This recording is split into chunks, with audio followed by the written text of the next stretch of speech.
చదివింది mechanical engineering, చేసేది దొంగతనాలు. బైక్పై దర్జాగా తిరుగుతూ లక్ష్యాలను ఎంచుకుంటాడు. ఎప్పుడు ఏ సమయంలో చోరీలు చేయాలో ప్రణాళికలు రచిస్తాడు. అయితే అతడు సాధారణ దొంగల్లా అర్ధరాత్రి వేళల్లో దొంగతనాలు చేయడు. పట్టపగలే జనాలు రాకపోకలు సాగిస్తున్న సమయంలోనే ఏ జంకు బొంకు లేకుండా రంగంలోకి దిగుతాడు. తెలిసిన వ్యక్తిలా చుట్టుపక్కల పరిస్థితిని గమనిస్తాడు. ఆ తర్వాతే ఆలస్యం చేయకుండా పని కానిచ్చేసి ఎంచక్కా జారుకుంటాడు. ఇంతకీ ఎవరతను? ఎక్కడ చోరీలు చేస్తున్నాడు? చివరకు పోలీసులకు చిక్కాడా?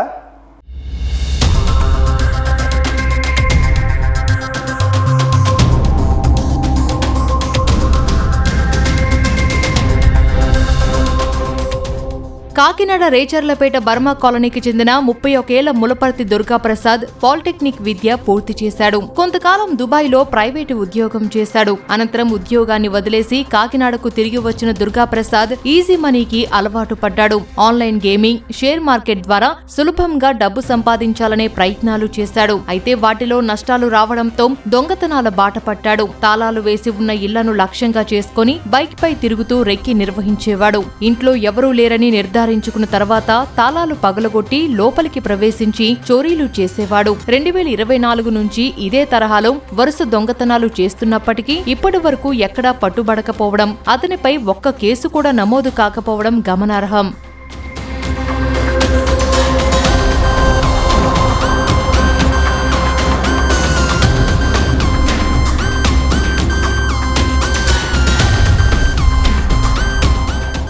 ఇటీవల సర్పవరం పోలీస్ స్టేషన్ పరిధిలో వరుసగా చోరీలు జరిగాయి. దీంతో బాధితులు పోలీసులను ఆశ్రయించారు. చోరీల నియంత్రణకు జిల్లా ఎస్పీ బిందు మాధవ్ ఆదేశాలతో ప్రత్యేక క్రైమ్ టీంను ఏర్పాటు చేశారు. క్రైమ్ బ్రాంచ్ సిబ్బంది సీసీటీవీ ఫుటేజీలు, అధునాతన సాంకేతిక పరిజ్ఞానాన్ని ఉపయోగించి నిఘా ముమ్మరం చేశారు. దర్యాప్తులో పట్టపగలే తాళాలు పగులుగొట్టి దుర్గాప్రసాద్ చోరీలకు పాల్పడుతున్నట్లు గుర్తించారు. అతడిని అదుపులోకి తీసుకుని విచారించగా దొంగతనాల గుట్టు బయటపడింది.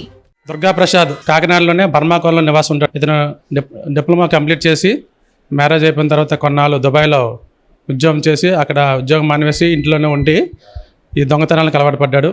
ఇతను డే టైంలో ఎక్కడైతే లాక్స్, అపార్ట్మెంట్స్లు డోర్ వేసి ఊర్లో వెళ్ళిపోతారో వాటిని అబ్జర్వ్ చేసి మరుసటి రోజు మళ్ళీ డే టైంలోనే ఇంటి తాళాలు పగలగొట్టి ఆ బీరువాలో ఉన్న నగలు ఎత్తుకెళ్ళిపోవడం ఇతనికి అలవాటుగా మారింది. సుమారు 2024లో సర్పవరం పోలీస్ స్టేషన్ లిమిట్స్లో 1 కేసు, 25లో 2 కేసులు, 26లో 3 కేసులు దొంగతనం కేసులు నమోదై ఉన్నాయి.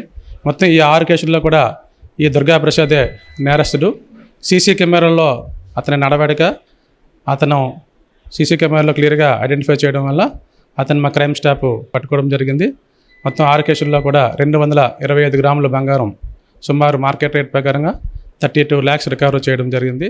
దుర్గాప్రసాద్ సర్పవరం పోలీస్ స్టేషన్ పరిధిలో ఇప్పటి వరకు 6 చోట్ల చోరీకి పాల్పడినట్లు పోలీసులు గుర్తించారు. 2024 నుంచి ఒకే పోలీస్ స్టేషన్ పరిధిలో వరుస దొంగతనాలు చేస్తున్నప్పటికీ ఇంతకాలం పోలీసులకు చిక్కకుండా దుర్గాప్రసాద్ తప్పించుకుని తిరుగుతున్నాడు. నిందితుడిపై 6 కేసులు నమోదైనట్లు పోలీసులు చెప్పారు. చెడు అలవాట్లకు బానిసై సులభంగా డబ్బు సంపాదించాలనే అత్యాశతో పగటిపూట తాళం వేసిన ఇళ్లల్లో చోరీలకు పాల్పడుతున్నాడని వివరించారు. వెళ్ళాడు, అక్కడ జాబ్ చేసాడు, మానేశాడు. ఇంకా ఈజీ మనీకి అలవాటు పడ్డాడు. ఈజీ మనీకి అలవాటు పడి దొంగతనం చేయడం, ఆ వస్తువులు అమ్మేసి బతకడం అలవాటు చేసుకున్నాడు. ఇది 3 years నుంచి దొంగతనం చేస్తున్నాడు. 2004 నుంచి ఫస్ట్ టైం ఇతను దొరికాడు, రికార్డులోకి ఎక్కాడు. ఇంతకుముందు గతంలోకి ఎక్కడ కేసులు లేవు, కానీ 3 years నుంచి దొంగతనం చేస్తున్నాడు. టెక్నాలజీ ద్వారా కెమెరాలో ఐడెంటిఫై చేసాము. తక్కువ కెమెరాలో ఉన్నా కానీ వాటిని జాగ్రత్తగా అబ్జర్వ్ చేసి వాడి యొక్క నడిచే విధానం, వాడి బాడీ మూమెంట్స్ పెట్టి ఒకరోజు టీమ్స్ ఫామ్ చేసి డే టైంలో అతన్ని పట్టుకోవడం జరిగింది. ఇంటి నుంచి బయటకు వెళ్లే సమయంలో తాళాలు వేసేటప్పుడు ప్రజలు తగిన జాగ్రత్తలు తీసుకోవాలని పోలీసులు చెబుతున్నారు. ఇతర ప్రాంతాలకు వెళ్లేవారు ఇళ్లల్లో నగదు, బంగారు ఆభరణాలు వంటి విలువైన వస్తువులు ఉంచకుండా జాగ్రత్త పడాలని సూచించారు. బంగారు ఆభరణాలను బ్యాంకు లాకర్లలో భద్రపరుచుకోవాలని సూచించారు. చోరీల నియంత్రణ కోసం పోలీసు శాఖ అందుబాటులో ఉంచిన LDHM విధానాన్ని ప్రజలు సద్వినియోగం చేసుకోవాలన్నారు.